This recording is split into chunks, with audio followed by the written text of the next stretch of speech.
Hi అండి, welcome back to Manasa ప్రపంచం. ఈరోజు 10 రకాల టిప్స్తో మీ ముందుకు వచ్చేసానండి. వీడియోలోకి వెళ్ళే ముందు మన ఛానల్ ఎవరైనా ఫస్ట్ టైం చూస్తున్నట్లయితే ప్లీజ్ సబ్స్క్రైబ్ చేసుకోండి, అలాగే లైక్ ఇవ్వండి. మీరు లైక్ ఇవ్వడం వల్ల నా వీడియో అయితే ఇంకొంచెం మందికి రీచ్ అవుతుందండి. ఫస్ట్ టిప్ అయితే చూద్దాం. మనమైతే ఎగ్స్ తెచ్చుకుంటూ ఉంటాం కదా, ఇది సమ్మర్ కాబట్టి పాడైపోతూ ఉంటుంది. అలా పడేయకుండా ఉండాలంటే ఈ విధంగా అయితే చూడండి, గుడ్డుకి ఆ సైడ్ ఈ విధంగా వంట నూనె అయితే ఈ విధంగా అయితే మొత్తం గుడ్లకైతే ఈ విధంగా అప్లై చేస్తే మనం ఫ్రిడ్జ్లో కూడా పెట్టాల్సిన అవసరం లేదండి. ఎన్ని రోజులున్నా పాడవకుండా అలాగే ఫ్రెష్గా ఉంటాయండి. ఇంకా సెకండ్ టిప్ అయితే చూద్దాం. మనమైతే కాఫీ పొడి అవి తెచ్చుకుంటూ ఉంటాం కదా, అవి కొంచెం ₹2 ప్యాకెట్లు అవి తెచ్చుకుంటాం. అవి వాడిన తర్వాత అలాగే మడత పెట్టేస్తే అవి గడ్డకట్టిపోతూ ఉంటుందండి, గాలిపోయి. అది గడ్డ పెట్టకుండా ఉండాలంటే ఈ విధంగా అయితే చేయండి. స్టవ్ వెలిగించి ఒక చాకుని అయితే ఈ విధంగా వేడి చేసుకొని ఆ కాఫీ పొడి మీద ఊరికి ఆ విధంగా అన్నామంటే అది ప్రెస్లింగ్ లాగా అయిపోద్ది. కాఫీ పొడి అంత బయటికి అయితే తీసినా రాదండి. ఈ టిప్ చాలా బాగా పనిచేస్తుంది. ఇంకా థర్డ్ టిప్ అయితే చూద్దాం. మనం బజార్ నుంచి అయితే ఎండుమిరపకాయలు అవి తెచ్చుకుంటూ ఉంటాం కదా, అవన్నీ అయితే అలాగే ఉంటే అవి నల్లబడిపోతూ ఉంటాయి. అలా నల్లబడకుండా ఉండాలంటే ఈ విధంగా అయితే చేయండి. స్టవ్ వెలిగించి ఒక 2 నిమిషాలు ఎండుమిరపకాయలు కానీ వేడి చేసేస్తే అవి కొంచెం చల్లారిన తర్వాత డబ్బాలో కానీ కవర్లో కానీ పెట్టేసుకున్నామంటే ఎన్ని రోజులు ఉన్నా ఎండుమిరపకాయలు అనేది అసలు నల్లబడవండి. ఈ టిప్ చాలా బాగా పనిచేస్తుందండి.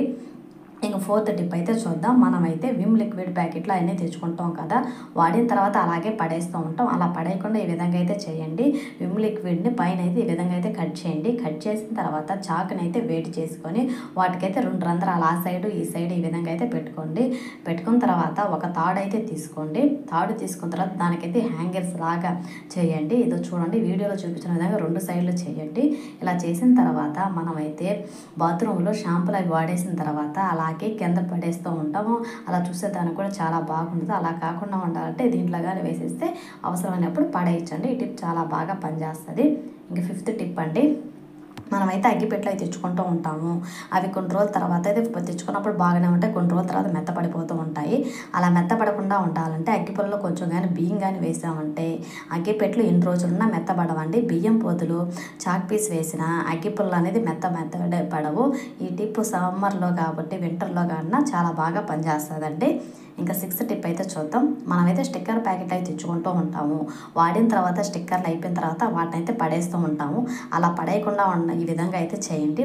ఆ స్టిక్కర్ ప్యాకెట్ మధ్యలోకి ఈ విధంగా అయితే మడిచి ఒక స్టాప్లర్ అయితే తీసుకొని చుట్టూరు ఈ విధంగా అయితే వీడియోలో చూపించిన విధంగా చుట్టూరు పిన్స్ అయితే వేసేయండి. మన ఇంట్లో అయితే ఏటీఎం కార్డ్స్ కాయిన్స్ అవి అయితే ఎక్కడంటే అక్కడ పెట్టేస్తూ ఉంటాము. ఆ విధంగా కాకుండా దీంట్లో కానీ పెట్టేసుకొని హ్యాండ్ బ్యాగ్లో పెట్టుకుంటే మనకి ఎప్పుడు కావాలో అప్పుడు చాలా ఈజీగా ఎత్తుక్కోకుండా చాలా ఈజీగా అయితే దొరుకుతుంది. ఇంకా సెవెంత్ టిప్ అయితే చూద్దాం. మనమైతే ₹10 ప్యాకెట్లు ఈ విధంగా గరం మసాలా చికెన్ పొడి అలాంటివన్నీ తెచ్చుకుంటూ ఉంటాము. తెచ్చుకున్న తర్వాత వాడిన తర్వాత అలాగే చుట్టు పెట్టేసి దాని ఫ్లేవర్ అంతా పోతుంది. మళ్ళీ వాడినప్పుడు అదే ఫ్లేవర్ రాదు. ఆ విధంగా రాకుండా ఉండాలంటే ఈ విధంగా చేయండి. వాటన్నిటి చుట్టి ఒక రబ్బర్ బ్యాండ్ కానీ వేసేసి కానీ పెట్టుకునేసి దాని స్మెల్ అనేది అసలు పోదండి. ఇంకా అయితే ఎయిత్ టిప్ అయితే చూద్దాం. మనమైతే టీ పొడి బజార్ నుంచి తెచ్చుకుంటూ ఉంటాము. బ్రాండ్ది అయితే పర్వాలేదు, లూజ్గా తెచ్చుకున్నప్పుడు అది మంచిదా కాదా అని తెలియాలంటే ఒక స్పూన్ టీ పొడి మన చేతిలో వేసుకొని వీడియోలో చూపించిన విధంగా అంటామంటే అసలు నలగకుండా రవ్వలాగే ఉంటే అది మంచిది అని అర్థం అండి. చూడండి, ఇది ఎంత అడగలేదు అంటే ఇది బ్రాండ్దే అని అర్థం అండి. లూజ్లో తెచ్చుకోకుండా బ్రాండ్ది తెచ్చుకుంటే ఇంకా చాలా మంచిదండి. ఇంకా నైన్త్ టిప్ అయితే చూద్దాము. మనమైతే బిస్కెట్లు అవి తెచ్చుకుంటూ ఉంటాము. వాడిన తర్వాత అలాగే పెట్టేస్తే ఓపెన్ చేసేస్తే బిస్కెట్లు అనేది మెత్తపడిపోతూ ఉంటాయి. అలా మెత్తపడకుండా ఉండాలంటే ఇప్పుడు ప్లాస్టిక్ డబ్బా తీసుకొని అందులో ఒక స్పూన్ చక్కెర అయితే వేసేసి బిస్కెట్లన్నీ అందులో కానీ వేసేసి మూతగానే పెట్టేస్తే బిస్కెట్లు అనేది మెత్తపడవండి. ఇంకా 10th టిప్ అయితే చూద్దాము. మనం గ్యాస్ సిలిండర్ మూత తీయాలంటే చాలా కష్టం. ఈ విధంగా అయితే దువ్వెన తీసుకొని దాని మూత అయితే చాలా ఈజీగా